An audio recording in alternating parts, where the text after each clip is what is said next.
देखो मित्रों, ये जो कोरोना की जो दूसरी वेव है ना, वो बेहद खतरनाक है। मेरे घर में भी एक दो लोग पॉजिटिव हैं। मेरे भी कुछ इफेक्ट लक्षण लग रहे हैं मुझे, हालांकि मैं स्वस्थ हूँ, ऐसी कोई बात नहीं है। पिछले काफी दिन से क्लास आज की नहीं हो पाई थी, तो मैंने सोचा कि आपकी पढ़ाई तो कम से कम रेगुलर रहे। तो लास्ट टाइम में हम मित्रों पढ़ रहे थे, राजस्थान का एक टॉपिक था, राजस्थान के लोक देवता। तो कुछ लोक देवताएं बचे हुए हैं जिनके बारे में आज अपन चर्चा करेंगे। आज पूरा कर देंगे ये टॉपिक, तो आपका एक टॉपिक तैयार हो जाएगा आज। टॉपिक सबको पता है, काफी दिन से चल रहा था, लोक देवता। टॉपिक का क्या नाम है? लोक देवता। चलो, लास्ट टाइम में पिछली जो अपने क्लास पढ़ी थी, आज 5वां वीडियो है लोक देवताओं का। 4 वीडियो मैंने पहले आपको बता दिए हैं, यूट्यूब पे आप सर्च कर लेना। जिन्होंने इससे पहले वाले वीडियो नहीं देखे वो एक बार देख ले शुरू से, तो आपको सारी चीजें समझ में आ जाएंगी। तो लास्ट टाइम में जो लास्ट वीडियो उसमें अपन ने तेजा जी की चर्चा की थी और देव नारायण जी महाराज की चर्चा की थी। तो आज अपन एक महाराज पढ़ेंगे, इंपॉर्टेंट है कॉम्पिटिटिव एग्जाम्स की दृष्टि से, ये आप ध्यान रखना। देखो, महाराज का नाम है वीर कल्ला जी। क्वेश्चन डेफिनेटली यहां से आता है। ये जो टॉपिक है ना लोक देवता, राजस्थान के अगर कोई एग्जाम हो और यहाँ से क्वेश्चन नहीं आए, ये हो नहीं सकता। बिल्कुल यहाँ से 100% एक क्वेश्चन जरूर आएगा, कभी कभार 2 भी पूछ लेता है। तो बाबा जी का नाम है वीर कल्ला जी। चलो पढ़ते हैं वीर कल्ला जी के बारे में। देखो, कल्ला जी का जनरली सब कुछ जो लोग हैं तो उनका आपको जनरल इंट्रोडक्शन जरूरी है। इसका भी थोड़ा सा जनरल इंट्रोडक्शन मैं आपको बता दूं। देखो, कल्ला जी जो महाराज हैं, इनका जन्म जन्म हुआ था इनका मेड़ता में। मेड़ता, और मेड़ता कहाँ पड़ता है? नागौर, सभी जानते हैं। जन्म कहाँ हुआ था इनका? मेड़ता, नागौर। देखो, एक एग्जाम में क्वेश्चन आया था कि कल्ला वीर कल्ला जी की बुआ जी का क्या नाम था। तो ध्यान रखना, जो मीराबाई है, मीराबाई, मीराबाई, मीराबाई इनकी क्या लगती थी? बुआ। ये आपके कॉम्पिटिटिव एग्जाम्स में पूछा भी जा चुका है कि मीराबाई के जो बुआ थी वो किनकी थी? वीर कल्ला जी की। चलो, हाँ, अगर आपने पहले वाले वीडियो देखे हैं तो एक चर्चा हमने की थी कल, हाँ लास्ट वीडियो में की थी हमने चर्चा। चर्चा ये की थी हमने कि मीराबाई का बचपन का नाम क्या था, और बीएसटीसी एग्जाम्स में पूछा भी जा चुका है। तो मीराबाई के बचपन का नाम क्या था? पेमल दे। और कल लास्ट वीडियो में हमने पढ़ा भी था कि त्याजी की पत्नी का नाम भी क्या था? पेमल दे। तो मीराबाई बुआ लगती थी किनकी? वीर कल्ला जी। चलो, जन्म हुआ इनका मेड़ता, नागौर। देखो, ये जो वीर कल्ला जी हैं, इन्होंने अपना जो कार्य क्षेत्र बनाया था, देखो कंफ्यूज करते हैं कल्ला जी तेजा जी। कल तेजा जी की हमने चर्चा की थी कि तेजा जी का जन्म होता है कहाँ पे? बताया था, करनाल नागौर में। कार्य क्षेत्र तेजा जी ने बनाया बासी दुगारी बूंदी। सबसे ज्यादा मंदिर और पूजा होती है अजमेर। और तेजा जी की याद में जो मेला लगता है वो लगता कहाँ है? परबत्सर, नागौर। देखो, जन्मे नागौर में, याद नागौर वाला को आ रही है, पूजा जा रहा है अजमेर में, कार्य क्षेत्र बनाया था बासी दुगारी में। ऐसे ही ये वीर कल्ला जी है। देखो, इनका जन्म भी कहाँ हुआ है? मेड़ता, नागौर। तो ये दोगले महाराज, दोगले के तीगले बोल सकते हैं उनको आप। कार्य जो क्षेत्र था, कर्म स्त्री जो है, वो इन्होंने बनाया था बांसवाड़ा को। कार्य क्षेत्र कहाँ था? बांसवाड़ा। जन्म हुआ इनका नागौर। देखो, ये जो वीर कल्ला जी हैं, इनको कहते हैं बाल ब्रह्मचारी लोक देवता। क्या कहते हैं इनको? बाल ब्रह्मचारी।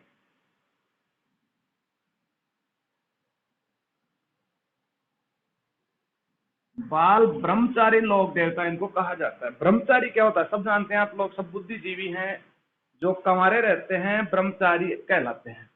बाल ब्रह्मचारी यानी ये शुरू से क्या थे? ब्रह्मचारी थे। बाल ब्रह्मचारी शुरू से क्या थे? ये ब्रह्मचारी। यानी हम ये माने कि पहले तो इनका विवाह इसलिए नहीं हुआ कि ये क्या थे? बालक थे। आप सब जानते हैं कि टाबरों का विवाह कहाँ होता है? वो तो तेजा जी के नसीब बढ़िया था कि उनका हुआ, लेकिन सफल कहाँ हुआ फिर उनका? चलो, तो बाल ब्रह्मचारी पहले तो इनका विवाह इसलिए नहीं हुआ क्योंकि ये क्या थे, टाबर, और जब इनका विवाह होने की बात आई तब इनका विवाह नहीं हुआ। अब आपको गुरु जी जब ब्याह करवाए का समय आया तो इनका क्या नहीं हुआ, विवाह नहीं हुआ। देखो क्यों नहीं हुआ, इसका भी रीजन है। देखो आगे चलते हैं। देखो वीर कल्ला जी की सगाई वगैरह सब हो गए थे और विवाह की डेट फिक्स हो गई थी, मेल वगैरह सब हो गई, बंदड़ा वगैरह कल्ला जी के गा लिया, बाबा जा रहे प्यारा हमारा बंदड़ा, ये सारा सिस्टम हो गया, बिंदोरी वगैरह सब निकाले और कल्ला जी तैयारी कर रहे थे बारात की। कल्ला जी किसकी तैयारी कर रहे थे, बारात की। बारात ले जाने की तैयारी में थे कौन, वीर कल्ला जी। क्यों कहते हैं इनको वीर कल्ला जी और हम क्यों पढ़ते हैं कि इन्होंने चमत्कार किया, और आप सभी जानते हैं कि चमत्कार को क्या है, नमस्कार। तो बारात की तैयारी चल रही थी, इसी समय क्या हुआ, थोड़ा सा मैं आपको मैप से समझा दूं।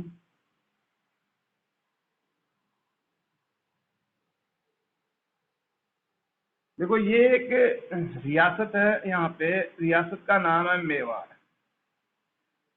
इस समय क्या हुआ, मेवाड़ के जो महाराजा हैं, और आज बहुत बड़ा दिन है आज के लिए, अपने राजस्थान के इतिहास के लिए। आज क्या हुआ था आप सभी बताएं मुझे पहले कमेंट बॉक्स में कि आज क्यों, क्या डेट है और क्यों प्रसिद्ध है। तो आज क्या है, 9 मई है, और 9 मई को वीर शिरोमणि महाराणा प्रताप की क्या हुई थी, मृत्यु हुई थी, 9 मई 1597 में, ये पता होना चाहिए। तो मेवाड़ के महाराजा जो थे वो उन्हीं वीर शिरोमणि महाराणा प्रताप के जो बापूजी थे उदय सिंह, इस समय मेवाड़ के महाराजा थे वो थे उदय सिंह। उदय सिंह कौन है, महाराणा प्रताप के बापूजी। तो इसी समय हम बात करें, ये रही आप नाड़ी, आप नाड़ी बोले तो दिल्ली, ये रही आप नाड़ी दिल्ली। और इस समय दिल्ली में शासनकाल था मुगलों का, और इस समय जो मुगल बादशाह थे वो थे महान सम्राट अकबर। यानी अकबर का क्या था, शासनकाल था। क्या हुआ, ये तो क्यों बता रहे हैं, ये कनेक्ट करेंगे इसको कल्ला जी से, इसका क्या संबंध है, इस मेवाड़ के इतिहास से वो भी पता चल जाएगा। इसी इतिहास के कारण हम इनको जानते हैं, इन्होंने जो चमत्कार किया। तो अकबर का एक विद्रोही सेना नायक था, विद्रोही, और विद्रोही सेना नायक का नाम है राज बहादुर। ध्यान रखना क्या नाम था, राज बहादुर। यहां लिख देता हूं मैं, राज बहादुर, ये विद्रोही सेना नायक था। ये राज बहादुर क्या करता है, इस अकबर से विद्रोह करके आ जाता है किसके पास, मेवाड़ के महाराजा उदय सिंह के पास।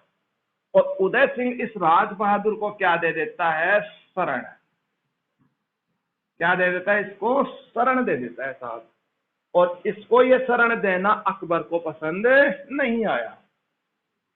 इस वजह से अकबर ने क्या किया, इन 1567 में, 1567 की बात है, बात कब की है, 1567। 1567 में क्या होता है, अकबर इस मेवाड़ पर कर देता है आक्रमण। वैसे मुख्य रूप से चित्तौड़ इसकी राजधानी हुआ करती, चित्तौड़ पे आक्रमण होता है। तो आक्रमण हो जाता है साहब अकबर का।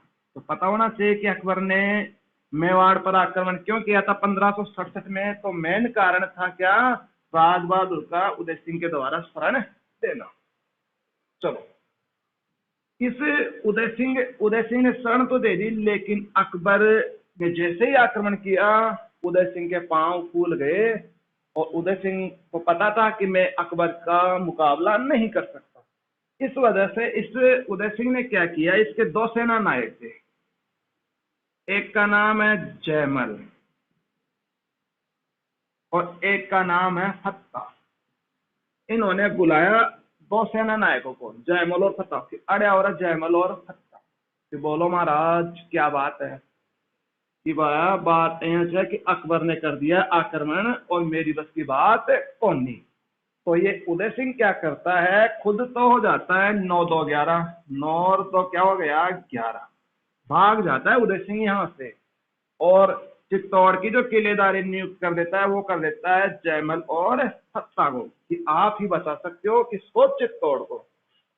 जयमल और फत्ता युद्ध करते हैं किससे, अकबर से, और इसमें ये जयमल और कोई नहीं, इसी वीर शिरोमणि वीर कल्ला जी के क्या लगते हैं, ताऊ जी। ध्यान रखना, मैं बता दूं आपको, यहां पे बता देता हूं, ये ताऊ लगते थे, यानी इनके ताऊ जो थे वो कौन थे, जयमल।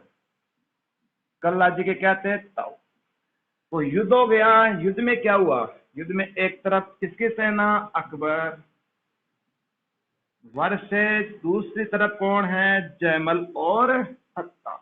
इस युद्ध के दौरान ही क्या होता है, चित्तौड़ दुर्ग में ही इस जयमल के लग जाती है साहब पैर पे गोली, पैर में क्या लग जाती है, गोली लग जाती है साहब, और गोली लगने के कारण जयमल हो जाता है लंगड़ा। इस बात का थाग पड़ता है किसको, कल्ला जी को सूचना मिलती है कि साहब मेरे ताऊ जी जो कि जयमल हैं वो मेवाड़ की रक्षा कर रहे हैं, और उनके पैर में क्या लग गई है, गोली लग गई है, और उदय सिंह यहां से भाग गया है। तो इस वीर कल्ला जी ने पहले मातृभूमि की रक्षा का अपना पहला लक्ष्य माना, और ये इन्होंने बारात जो थी, जो बारात की तैयारियां चल रही थी, ये साहब बारात लेकर डायरेक्ट पहुंच गए थे कहां पे, युद्ध भूमि। बढ़िया क्वेश्चन है यहां से। राजस्थान का वह लोक देवता जो बारात लेकर युद्ध भूमि में गए, तो उन महाराज का नाम है वीर कल्ला जी। वीर कल्ला जी ने अकबर के साथ क्या किया था, युद्ध। इस कल्ला जी ने क्या किया, इसने अपने ताऊ जयमल को तो अपने कंधों पर बिठाया था। कहां बिठाया था, कंधों पर। किसको बिठाया, जयमल को। किसने, वीर कल्ला जी ने। वीर कल्ला जी ने क्या किया, ताऊ को कंधों पर बिठाया और वीरता पूर्वक लड़े किससे, अकबर। तो ध्यान रखना, ये बाबा जी कम लड़ोकला ज्यादा है। इन्होंने लड़ाई, देखो अपन ने पढ़ा था कि गोगा जी ने भी लड़ाई की। लड़ाई किससे की थी, गोगा जी ने, सब जानते हैं, महमूद गजनवी से। जैसे अपन ने मेहा जी पढ़ा, किसके साथ युद्ध किया उन्होंने, राणक देव बाटी से। जैसे अपन ने तेजा जी के बारे में पढ़ा, तो मेर के मीणाओं से युद्ध किया। जैसे हमने पाबू जी के बारे में पढ़ा, उन्होंने भी युद्ध किया था किसके साथ, बाबू जी। एक तो मुल्तान के सुल्तान दादू सुमरा के साथ किया था, इसके अलावा और किसके साथ किया था, जींदराव खींची से। तो ये बाबा जी कम और लड़ोकले ज्यादा है। हालांकि इन्होंने लड़ाई जो की है वो अपनी मातृभूमि और गायों की रक्षा के लिए की है। चलो अब देखो, ये जो वीर कल्ला जी हैं, जयमल फत्ता, ये वीरता पूर्वक लड़ते हैं अकबर से। युद्ध करते हुए फत्ता भी मारा गया, जयमल मारा गया, और वीर कल्ला जी भी मारा गया। इसीलिए मैंने कहा था कि ये क्या है, बाल ब्रह्मचारी हैं। पहले तो ब्याह ई कारण कुनियो कि टापर था, और जब ब्याह हुयो बेटे में ब्याह कुनियो। क्यों कुनियो, क्योंकि बरात को कहां ले गए थे, युद्ध भूमि में। ये आपको ध्यान रखना है। तो वीर कल्ला जी भी मारे गए। अकबर इस जयमल और फत्ता की वीरता से बहुत ज्यादा क्या हुआ था, प्रसन्न। और यहाँ पे क्या हुआ, अकबर ने क्या किया, कालांतर में, यहीं पे बता देता हूँ, बहुत बढ़िया बात है। अकबर ने क्या किया, आगरा दुर्ग, आगरा किला, आगरा दुर्ग पर क्या लगाई थी, मूर्तियां, हाथी सवार मूर्तियां लगाई थी। मूर्तियां लगाई थी किसने, अकबर ने। ध्यान रखना, किसने लगाई थी, अकबर ने लगाई थी। किनके लगाई थी मूर्तियां, तो जयमल और साथ में फत्ता। तो ध्यान रखना कि जयमल और फत्ता की जो मूर्तियां लगाई है अकबर ने आगरा दुर्ग में, यानी आगरा दुर्ग में किसने लगाई थी, अकबर ने। कालांतर में क्या हुआ, इन्हीं जयमल और फत्ता की इन मूर्तियों को औरंगजेब क्या करवाता है, तुड़वा देता है। एक चीज आप और ध्यान रख लेना इस मूर्तियों से ही, बीकानेर के महाराजा थे राय सिंह। बीकानेर के महाराजा कौन थे, राय सिंह। इस राय सिंह ने भी जूनागढ़ दुर्ग पर, कौन से दुर्ग पर, जूनागढ़, जूनागढ़ दुर्ग पर क्या लगाई थी? जयमल और फत्ता की मूर्तियां। ये भी आपको क्या रखना है, ध्यान। तो इस युद्ध में ये सारे मारे जाते हैं। यहाँ पे क्या होता है, फत्ता की पत्नी, यहाँ पे लिख देता हूं मैं आगे, इस फत्ता की पत्नी से फूल कंवर, फूल कंवर, और फूल कंवर के नेतृत्व में यहाँ पे क्या होता है, जौहर। क्या होता है, जौहर। और ये जो 1567 में ये जो जौहर हुआ है, ये चित्तौड़ का कहलाता है। कितने नंबर का जौहर है? तीसरे नंबर का जौहर। इसी को हम कहते हैं साका। कई विद्यार्थी नहीं जानते होंगे कि जौहर क्या होता है, साका क्या होता है। मैं अभी बताऊंगा इसके बारे में। तो चित्तौड़ का तीसरा जौहर या साका जो हुआ था 1567 में, और किसके नेतृत्व में हुआ था? फूल कंवर के नेतृत्व में। ये ध्यान रखना। तो आप कहोगे कि गुरुजी पहला और दूसरा कब हुए थे? तो ये भी आपको पता होना चाहिए। पहला जो हुआ था वो 1303 में, सब जानते हैं, अलाउद्दीन खिलजी ने आक्रमण किया था पद्मनी। ठीक है।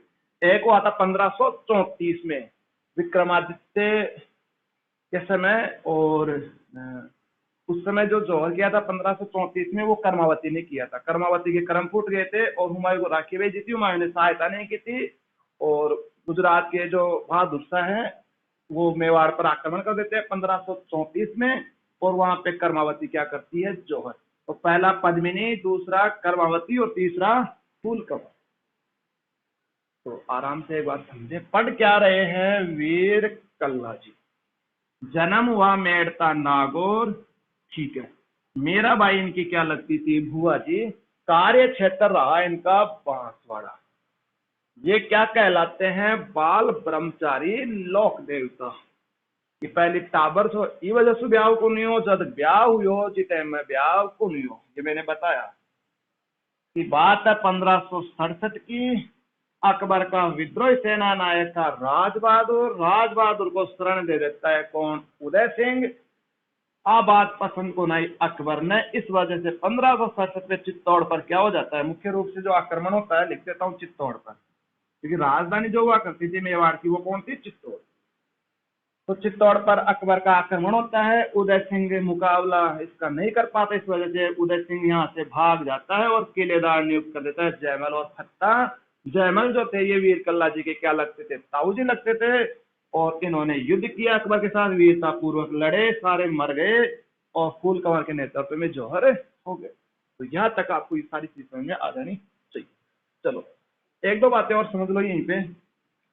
देखो ये जो वीर कल्ला जी हैं, इसको कहते हैं दो सिर और चार हाथ वाले लोक देवता।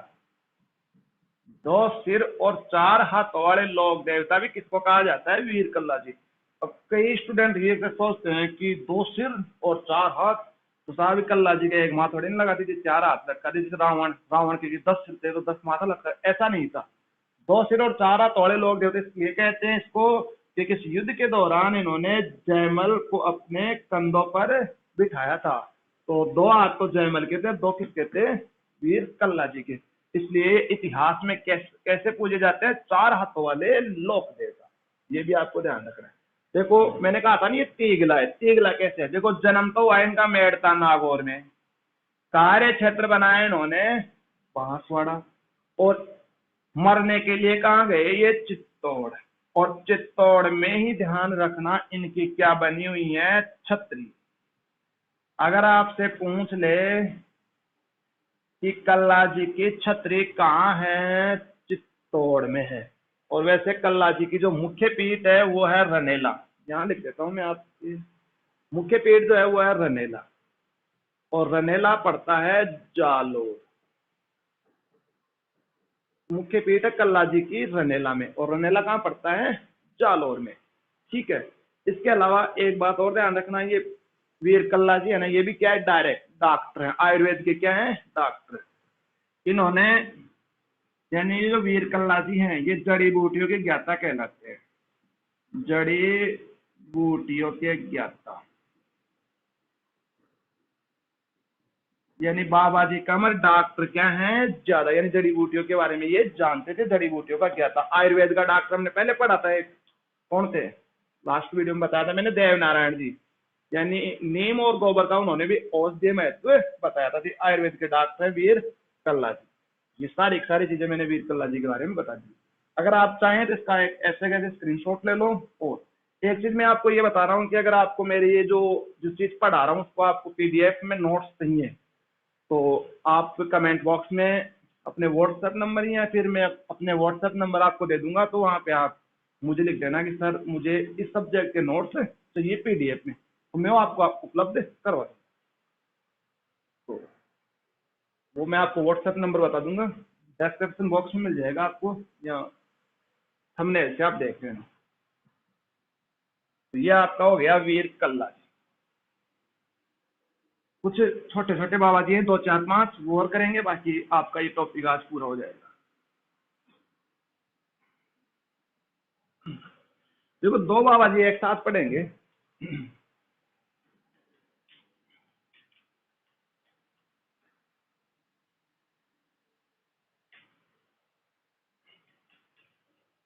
दो बाबा जी एक साथ पढ़ेंगे। एक का नाम है, जो कंफ्यूज करेंगे इसलिए इनको एक साथ बता रहा हूं मैं आपको। एक का तो नाम है तल्लीनाथ, तल्लीनाथ, और एक का नाम है मल्लीनाथ। क्योंकि तल्लीर मल्ली ये एग्जाम में एक साथ हो जाते हैं यार, तल्लीनाथ था मल्लीनाथ, तो दोनों के बारे में आप समझ लें। कहीं ना कहीं इसकी चर्चा हमने पहले की थी। अगर आपको पता है तो मुझे कमेंट बॉक्स में लिख के बताएं कि लोक देवताओं में कहीं ना कहीं अपन ने चर्चा इसकी थोड़ी सी हमने की थी। कहाँ की थी वो अभी पता चल जाएगा। चलो, सबसे पहले इनके मंदिर। देखो तल्लीनाथ का जो मंदिर है ना, वो भी आपको ध्यान रखना है, और मल्लीनाथ का भी। जन्म और मंदिर एक जगह ही हुए इनके। तो एक का हुआ था तिलवाड़ा में मंदिर है, एक का है जालौर में। तो कई स्टूडेंट जैसे आ जाता है तल्लीनाथ और पहला ऑप्शन आ जाता है तिलवाड़ा, तैसे तल्लीनाथ तैसे तिलवाड़ा, जो कि क्या है गलत है। ध्यान रखना, तल्लीनाथ का जो मंदिर है वो है पंचमुखी पहाड़ी, पंचमुखी पहाड़ी, पंचमुखी पहाड़ी, पांचोटा गांव, पांचोटा गांव। और पांचोटा गांव पड़ता कहाँ है? जालौर। तो तल्लीनाथ जी का मंदिर है जालौर में, ध्यान रखना, तिलवाड़ा में नहीं, क्योंकि मल्लीनाथ का है तिलवाड़ा में। और तिलवाड़ा कहाँ पड़ता है? बांसवाड़ा। देखो कुछ शब्द आपको ज्यादा कंफ्यूज करते हैं, 2 3 शब्द ऐसे जो ज्यादा ही कंफ्यूज करते हैं। देखो कौन कौन से। एक तो तलवाड़ा, एक दिलवाड़ा, एक तिलवाड़ा, और एक है तलवाड़ा झील। ये सारे स्थान है, और ये है झील, तलवाड़ा झील। तो ये स्थान है, ये भी स्थान है, ये भी स्थान है, ये क्या है? झील है। तो कंफ्यूज कर देते हैं कौन सा कहाँ पे है। तो ध्यान रखना, तलवाड़ा जो है ना, ये स्थान पड़ता है बांसवाड़ा में, जहाँ पे त्रिपुरा सुंदरी वसुंधरा राजे सिंधिया की देवी कौन है? त्रिपुरा सुंदरी का मंदिर है तलवाड़ा बांसवाड़ा में। दिलवाड़ा, और दिलवाड़ा कहाँ पड़ता है? माउंट आबू। माउंट आबू कहाँ है? सिरोही। दिलवाड़ा डायरेक्ट सिरोही लिख देते हैं। और आपको पता है कि एकीकरण के जो अंतिम चरण था, 7वां चरण, उसमें इसका क्या हुआ था? विलय। एकीकरण टॉपिक मैंने करवा दिया शानदार तरीके से, तो एक बार आप प्ले लिस्ट से देख लेना, एकीकरण टॉपिक पूरा आपको कंप्लीटली मैंने उसको बताया। तिलवाड़ा जो पड़ता है वो पड़ता है बाड़मेर, ठीक है। इसके अलावा ध्यान रखना, तलवाड़ा जो झील है, तलवाड़ा स्थान बांसवाड़ा में, और तलवाड़ा जो झील है ये पड़ती है हनुमानगढ़ में, घग्गर नदी बनाती है। नदी में इसकी चर्चा हमें करें। ये 4 शब्द हैं जो आपको ज्यादा कंफ्यूज करते हैं, जो मैंने आपको बता दिए। तो ये चीज आप ध्यान रखना। तो ये तिलवाड़ा बांसवाड़ा लिख दिया कि मैंने? बाढ़ में। तिलवाड़ा कहाँ है? बाढ़, ध्यान रखना। चलो, मंदिर हो गया। देखो ये जो मल्लीनाथ जी हैं, इनकी याद में लगता है एक पशु मेला। याद में क्या लगता है? पशु मेला। और पशु मेला का नाम है मल्लीनाथ पशु मेला। ध्यान रखना, क्या नाम है? मल्लीनाथ नाथ पशु मेला। मल्लीनाथ जो पशु मेला लगता है, आपसे पूछ ले कि किसकी याद में लगता है, तो ये तो वैसे दिख रहा है कि किसकी याद में लग रहा है, मल्लीनाथ जी की याद में लग रहा है, लेकिन लगता कहाँ है? तिलवाड़ा बाड़मेर में। ध्यान रखने की बात ये है। हाँ, आपको याद आ गई होगी अब कि मैंने लास्ट टाइम में इसके बारे में चर्चा कहाँ हुई थी? हाँ, हुई थी इसकी चर्चा। ये जो मल्लीनाथ पशु मेला है ना, ये राजस्थान का सबसे प्राचीन पशु मेला है। प्राचीन का मतलब है सबसे पुराना, जो कि मल्लीनाथ की याद में लगता है। 3 क्वेश्चन पशु मेलों से सबसे ज्यादा इंपॉर्टेंट है, उसकी चर्चा हमने पहले कर दी, एक बार मैं दोबारा आपको रिवाइज करवा देता हूँ। ध्यान रखना, राजस्थान का सबसे बड़ा पशु मेला लगता है परबतसर नागौर तेजा जी की याद में, एक बात। दूसरी बात, राजस्थान का सबसे पुराना है तिलवाड़ा बाड़मेर मल्लीनाथ पशु मेला, और राजस्थान में सबसे ज्यादा समय तक चलने वाला मेला है गोगा मेड़ी पशु मेला, गोगा जी की याद में हनुमानगढ़ में लगता है। ये ध्यान रखना। अब इस तल्लीनाथ के बारे में हम जान लेते हैं। देखो, इस तल्लीनाथ जी महाराज है ना, इसका वास्तविक नाम है गांगदेव राठौड़।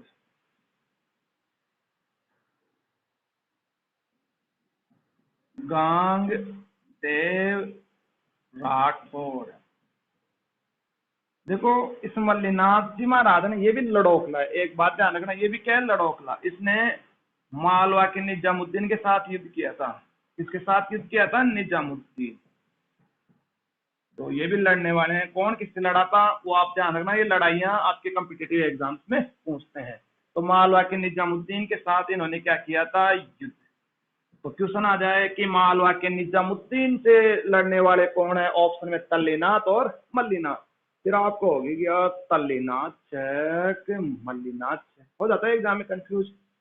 फिर तल्लीनाथ के बारे में एक शब्द और याद रहता है कि तल्लीनाथ का नाम था गांगदेव राठौड़।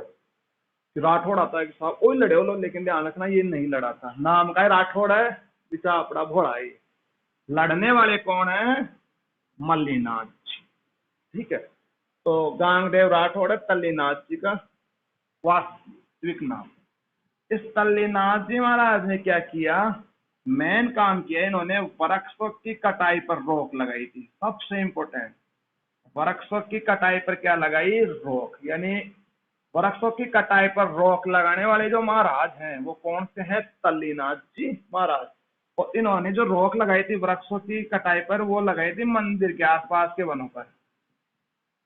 कि मंदिर के आसपास के जो वन हैं उन वनों को नहीं काटना चाहिए। ठीक है, और इन्होंने मंदिर के आसपास के वनों को कहा था ओरण। क्वेश्चन आ जाए कि ओरण क्या है, तो मंदिर के आसपास का जो घास फूस के जो मैदान और जो वन होते हैं उनको कहते हैं ओरण। इन्हीं को कहते हैं, इन्होंने मंदिर के आसपास के वनों को घोषित करवाया था देववन, कि ये देवताओं के निवास के स्थान है, देववन है, इसलिए इनकी कटाई नहीं करनी चाहिए। तो दो बाबाजी हमने पढ़े, एक पढ़ा तल्लीनाथ, एक पढ़ा मल्लीनाथ। दोनों एक साथ इसलिए पढ़े कि कंफ्यूज करते हैं। इसका मंदिर बना हुआ है पंचमुखी पहाड़ी, पांचोटा गांव जालोर। इस महाराज का मंदिर है तिलवाड़ा बाड़मेर। इनकी याद में पशु मेला लगता है मल्लीनाथ, जो कि राजस्थान का सबसे प्राचीन क्या है? पशु मेला है। युद्ध किया मालवा के निजामुद्दीन के साथ, और इन्होंने जो नेक काम किया है वो वृक्षों की कटाई पर लगाई इन्होंने। तो ये दो बाबाजी हो गए, तल्लीनाथ और मल्लीनाथ, आपको पता होना चाहिए। एक छोटा सा महाराज पढ़ लेते हैं यहीं पे। पनराज जी, सेकंड ग्रेड में एक ही बार क्वेश्चन आया था कि राजस्थान का वह लोक देवता जिसका बचपन गायों के बीच में गुजरा, तो वो पनराज जी। वैसे इनका संबंध है काठोली गांव, काठोली ग्राम। और काठोली ग्राम कहाँ है? जैसलमेर। और पनराज जी का एक क्वेश्चन जो पूछा जा चुका है, बचपन इनका जो गुजरा है, ज्यादातर बाबा जी गायों की रक्षा ही करेंगे। बचपन इनका गुजरा है गायों की रक्षा, गायों के बीच, गायों के बीच। बस इससे संबंधित एक ही क्वेश्चन बनता है यहाँ से। चलो एक और छोटे से महाराज पढ़ लेते हैं, इंपॉर्टेंट है। यहाँ पे पढ़ लेते हैं, दिख रहा होगा आप लोगों को। इलोजी महाराज, महाराज का क्या नाम है? इलोह जी।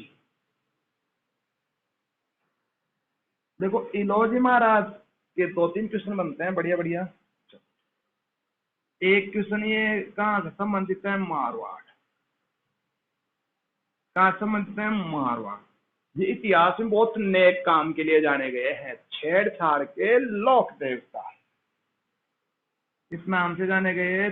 छेड़छाड़, छेड़छाड़ के लोक देवता कहलाते हैं कौन? इलोजी महाराज। क्यों कहलाए ये छेड़छाड़ के लोक देवता, तो वो भी आप समझ। क्या हुआ, थोड़ा सा आप इतिहास में जाएं। शानदार बाबा जी हैं इलोजी महाराज, इंटरेस्टिंग है। देखो इस इलोजी महाराज की हुई थी सगाई। सगाई, सगाई का नाम आती है, गीत याद आ गया होगा एक। हाँ, कौन सा गीत? आज है सगाई सुनो लड़की के भाई, जरा नच के मुझको दिखा। कौन सी फिल्म है ये? चलो, तो सगाई, सगाई हुई थी होलिका के साथ। सब जानते हैं होलिका को, होली, ठीक है। तो इलोजी महाराज जिनकी सगाई हुई होलिका के साथ, और होलिका कौन थी? सभी जानते हैं, हिरण्यकश्यप की बहन। हिरण्यकश्यप जान गए होंगे, ठीक है, सब जानते हैं, महाभारत रामायण सब देखते हैं। तो इलोजी की सगाई हो गई साहब होलिका के साथ। हिरण्यकश्यप की क्या थी? ये भाण थी, बहन। क्या हुआ, हिरण्यकश्यप जो था राक्षस प्रवृत्ति का था, और ये अपने राज्य में अपने आप को ही क्या मानता था? भगवान, कि मैं ही क्या हूँ? भगवान हूँ, और कोई भगवान नहीं है। अगर किसी और व्यक्ति को, अगर कोई व्यक्ति इसके राज्य में भगवान मानता था तो उसको ये मार देता था। लेकिन इसको पता नहीं कि इसी का एक पुत्र का जन्म होता है। सब जानते हैं पुत्र कौन था? भक्त प्रहलाद। भगवान विष्णु के कहते भक्त थे। तो पुत्र प्राप्ति पर वो खुश हुए थे में कश्यप, लेकिन बाद में इनको दुखी भी होना पड़ा था। ये जो भक्त, ये प्रहलाद था, ये शुरू से भगवान विष्णु हरि का क्या करता था? नाम। तो ये सब ईश्वर की महिमा थी, क्योंकि हिरण्यकश्यप को ये वरदान था कि हिरण्यकश्यप कभी नहीं मरेगा, और मरेगा तो कैसे मरेगा? ये ना दिन में मरेगा ना रात में मरेगा, ना सुबह मरे ना शाम में मरे, न घर का बाहर न घर के मायने, ना अस्त्र से मरेगा ना शस्त्र से मरेगा, ना इसे दानव मार सकता, ना इसे मानव मार सकता, ना इसे भगवान मार सकता। ऐसा वरदान था। तो ये सारी भगवान की महिमा थी। तो प्रहलाद का जन्म हो जाता है इनके यहीं। प्रहलाद शुरू से भगवान का जप करते हैं, भगवान विष्णु का, हरि का, जो कि हिरण्यकश्यप को पसंद नहीं आया। हिरण्यकश्यप ने इस प्रहलाद को मारने के कई बार प्रयास किए, लेकिन हर प्रयास में क्या मिली? असफलता। कालांतर में सगाई वगैरह हो गई थी, विवाह की तैयारियां भी चल रही थी होलिका की। अब क्या होता है, होलिका ने हिरण्यकश्यप से कहा कि भाई साहब तू क्यों टेंशन ले रहे है? ये प्रहलाद को इलाज तो मेरा करना है, कि मेरे पास ऐसी ओढ़नी है, जादुई ओढ़नी, अगर मैं उसको पहन के ओढ़ के अगर मैं आग में कूद भी जाऊं ना, आग में बैठो ना, मेरे क्यों कौन बिगड़े। तो इन्होंने प्लान बनाया, प्लान था तगड़ा। क्या प्लान बनाया? होलिका ने कहा कि आप तो, मैं इस प्रहलाद को अपने गोद में लेके बैठ जाऊंगी, आप तो आग की व्यवस्था करो। तो इधर होलिका प्रहलाद को लेके बैठ जाती है, और आप सब जानते क्या हुआ था? प्रहलाद बच जाता है, भगवान विष्णु बता लेते हैं होलिका का क्या हो जाता है, दहन। इधर इलोजी महाराज, सारा काम हो गया, बारात की तैयारियां चल रही थी, बिंदोरी बिंदोरी काट लिया, बंदोरो निकल गो, बाबा जा रहा प्यारा हमारा बंदला गा लिया था। इलोजी बारात लेके जा रहे थे इधर, और जिस दिन इनकी बारात पहुंची थी, होली का सब जानते हैं फाल्गुन पूर्णिमा आती है, और अगला जो दिन है वो था दुल्हंडी का, जिसको आप सारंडी बोलते हो ना, दुल्हंडी। तो जिस दिन इलोजी महाराज यहाँ पहुंचे थे, उस दिन होलिका उससे एक दिन पहले मर चुकी थी, अगले दिन पहुंचे। होलिका केवल वहां पे क्या थी? राख। तो साहब इलाहाबाद जी महाराज बहुत ज्यादा प्रेम भी करते थे। ये राजस्थान के ऐसे बाबा जी हैं जो है आवारा पागल दीवाना छेड़छाड़ के लोग देखो तभी तो कहते हैं इनको। तो इलाहाबाद जी साहब वहां पहुंचते हैं, गांव में पता चल जाता है कि ऐसे कोई काम हो गया, होलिका इस दुनिया में नहीं रही। तो बहुत दुखी हुए इलाहाबाद जी, और जहाँ पे होलिका का दहन हुआ था, जहाँ पे उनकी राख पड़ी हुई थी, उस राख को उठा के इन्होंने पूरे को अपने को ढूंढ लिया और उड़ा उड़ा के कहे कि होली है, होली है। लोग कह रहे थे होलिका नहीं है, लेकिन ये तो कह रहे थे होली है, होली है। आज हम उस दिन को सारंडी के रूप में मनाते हैं और रंग वगैरह लगा के कहते हैं कि बुरा मत मानो, क्या है होली। तो ये ध्यान रखना। कालांतर में ये बन गए बाबा जी, और मारवाड़ में छेड़छाड़ के लोग देवता के नाम से जाने गए। और ये निसंतान जो महिलाएं थी, जिनके संतान उत्पत्ति नहीं हो रही थी, निसंतान महिलाएं, निसंतान महिलाओं को ये पुत्र प्राप्ति का क्या देते थे, वरदान। पहले क्या पता क्या सिस्टम था कि वरदान से पुत्र वगैरह हो जाते थे। निसंतान महिलाओं को पुत्र प्राप्ति का क्या देते थे, वरदान। कुल मिला के अगर कोई महिलाएं हैं, यानी अपनी भाषा में गैल चार्ज नहीं कह देता, आई लव यू, ठीक है। तो यहाँ का महाराज है ई कारण यानी काय रूप में पूजे जाए थे छेड़छाड़ के लोग। तो तल्लीनाथ, मल्लीनाथ, पनराज जी और इलाहाबाद जी महाराज समझ में आ गया होगा आपको अच्छी तरह से। कमेंट करके जरूर बताना कि कैसा आपको लगा ये।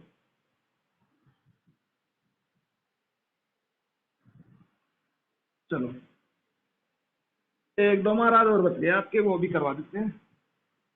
छोटे छोटे हैं बिल्कुल, एक एक दो लाइन के। देखो एक महाराज है भूरिया बाबा, भूरिया बाबा। देखो ये भूरिया बाबा है, ये सभी जानते हैं कि मीणा जाति के लोग देवता है। मीणाओं के,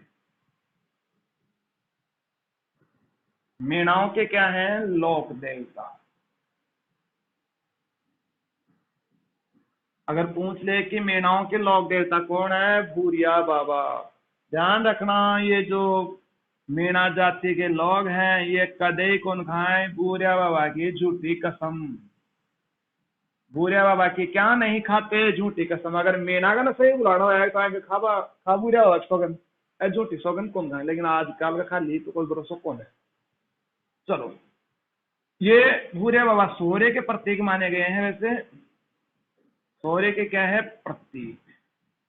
और इनका जो मंदिर बने हुए हैं, मंदिर तीन जगह इनके मंदिर, मंदिर एक तो इनका प्रतापगढ़ में है,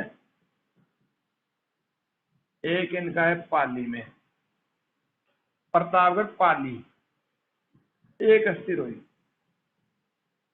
तो मंदिर से ध्यान रखना, इस भूरिया बाबा का जो मंदिर होता है, इस मंदिर में वर्दीधारी पुलिस का जाना मना है।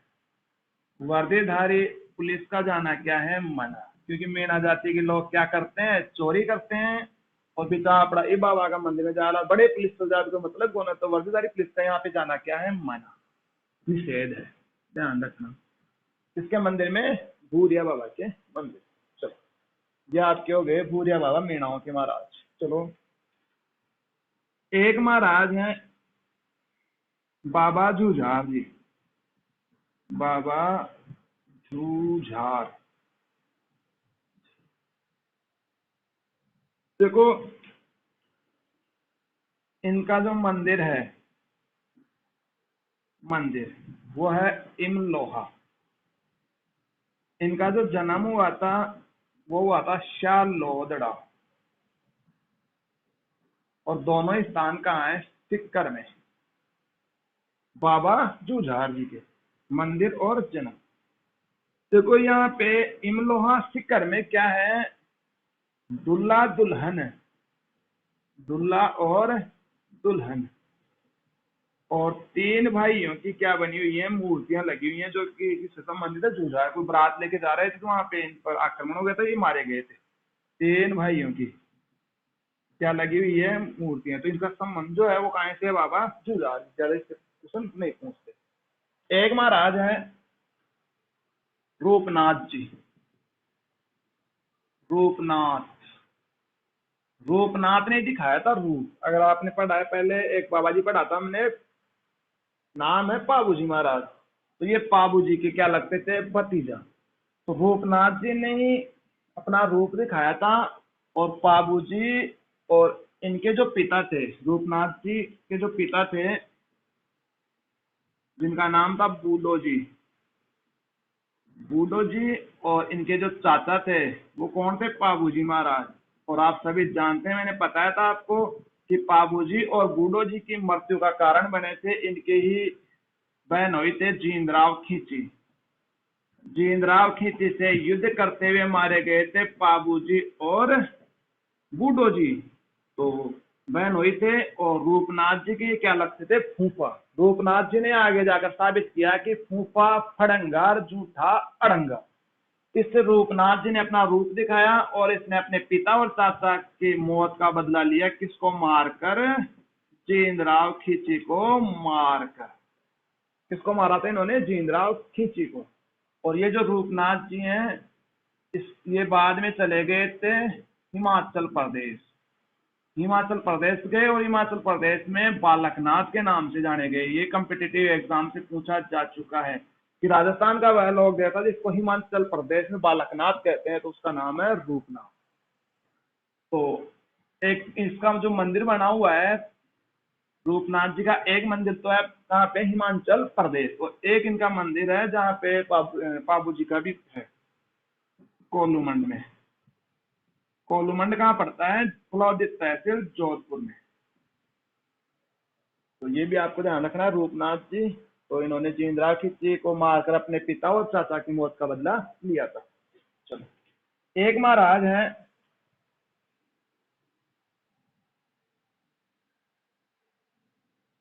जुझार जी हो गई क्या,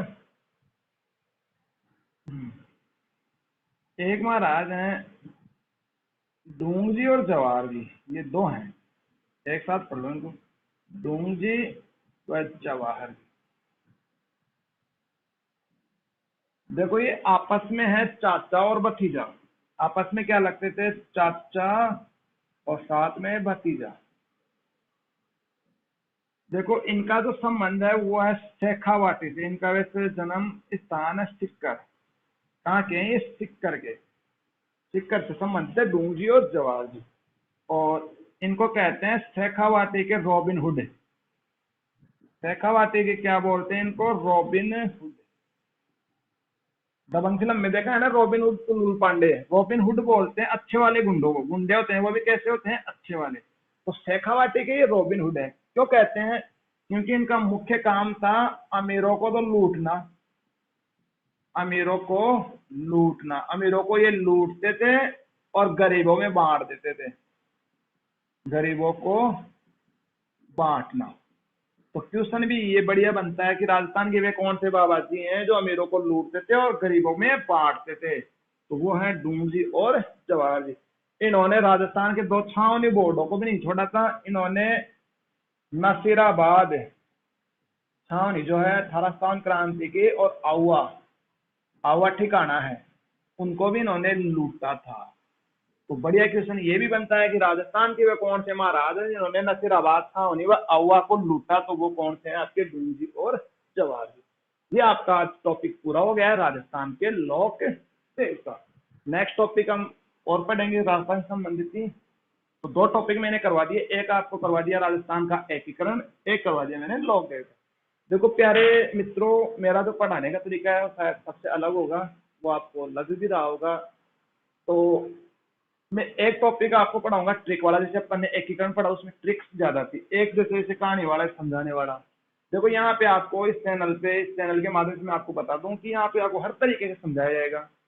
रटने वाली चीज आपको रटाने का प्रयास करेंगे, समझाने वाले समझाएंगे, जैसे ज्योग्राफिकल चीजें समझाने की है, इतिहास की चीजें कहानी के माध्यम से, और जो ट्रिक्स और ट्रिक्स की जो चीजें हैं वो आपको शॉर्ट ट्रिक्स के माध्यम से बताएंगे। तो आपको अगर वीडियो अच्छा लगा तो इसको शेयर करें, कमेंट करें, और ज्यादा ज्यादा इसको सब्सक्राइब करवाएं, क्योंकि अब इसके अलावा मैंने एक सूचना आपको पहले भी दे दी थी कि हमारा खुद का ऐप भी है जिसमें हम ज्यादा वीडियोस पे ज्यादा डालेंगे, एकलव्य क्लासेज के नाम से। वो आपको डिस्क्रिप्शन बॉक्स में उसका लिंक आपको मिल जाएगा, तो उसको आप इंस्टॉल करें। और हम जल्द ही आपसे लाइव सेशन में भी जुड़ेंगे। तो जो विद्यार्थी ये चाहते हैं कि गुरुजी हमें लाइव पढ़ाएं, तो मुझे कमेंट करके बताएं कि सर आप लाइव आए। और लाइव का मतलब ये है कि सिर्फ 10, 15, 20 आप रहोगे तो मजा नहीं आएगा, कम से कम क्लास में 100, 200 बच्चे होने चाहिए लाइव सेशन के दौरान। अगर आपको लगता है कि गुरुजी को लाइव आना है तो आप इसको ज्यादा से ज्यादा शेयर करें और कमेंट करके मुझे अवश्य बताएं कि आपको ये टॉपिक कैसा लगा। धन्यवाद।